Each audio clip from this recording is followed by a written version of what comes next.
হার না মানা জীবনযুদ্ধ, এই গল্পের নায়ক বৃদ্ধ গফুর মল্লিক। তিনি জন্মান্ধ। কখনো ট্রেনে, কখনো বা স্টেশনে নাড়ু বিক্রি করেন তিনি। জীবন সংগ্রামের এই গল্প উঠে আসে সামাজিক যোগাযোগ মাধ্যমে। বিষয়টি নজরে আসে বিএনপির ভারপ্রাপ্ত চেয়ারম্যান তারেক রহমানের। তার নির্দেশে বৃহস্পতিবার রাজবাড়ীতে গফুর মল্লিকের বাড়িতে যান আমরা বিএনপির পরিবারের সদস্যরা। ছিলেন দলের সিনিয়র যুগ্ম মহাসচিব রুহুল কবির রিজভী। গফুর মল্লিককে দেয়া হয় অর্থ সহায়তা। গফুর মল্লিকের মতো একজন মানুষ, যিনি দুই চোখ অন্ধ, তারপরেও টুকটাক করে ছোটখাটো ব্যবসা করে নারকেলের নাড়ু বিক্রি করে জীবন ধারণ করে। এটা কিছু সামাজিক রেসপন্সিবিলিটি আছে। যারা সামাজিকভাবে প্রতিষ্ঠিত মানুষ, তাদেরও দেখার এখানে বিষয় আছে।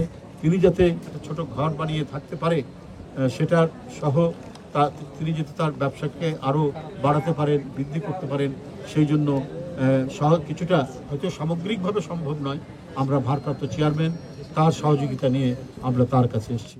সহায়তা পেয়ে তারেক রহমানকে ধন্যবাদ জানান গফুর মল্লিক ও তার পরিবার। করেছেন দোয়াও। আমি আশ্চর্য হয়েছি, আমার সৌভাগ্য এই তারিখ দিয়ে যে আমার দেহিয়া যে আমারে এরকম টাকা পাঠাইছে, এরকম ই করছে। আজকে আল্লাহ তার রহমত দিছে বলে সে আসে। তারেক রহমানের জন্য আল্লাহ ফার্স্ট ডিভিশনে পাস করা। আল্লাহ তারিখ দিয়া যে আমার পরি করছে, আল্লাহ যেন তার হাজার হাজার শুকুর, তার জন্য আল্লাহ ভালো রাখে। আমার বিপদের দিক আছে, আমি তাকে ভালো দোয়া করি, সেজন্য ভালো থাকে, আল্লাহ যেন তার ভালো রাখে। খুশি হয়েছেন এলাকাবাসীও। তারাও চান দিন বদল হোক হতভাগা গফুর মল্লিকের। গফুর মল্লিকের জীবনযুদ্ধের গল্প প্রথম তুলে ধরেন কন্টেন্ট ক্রিয়েটর মুন্সি এনায়েত।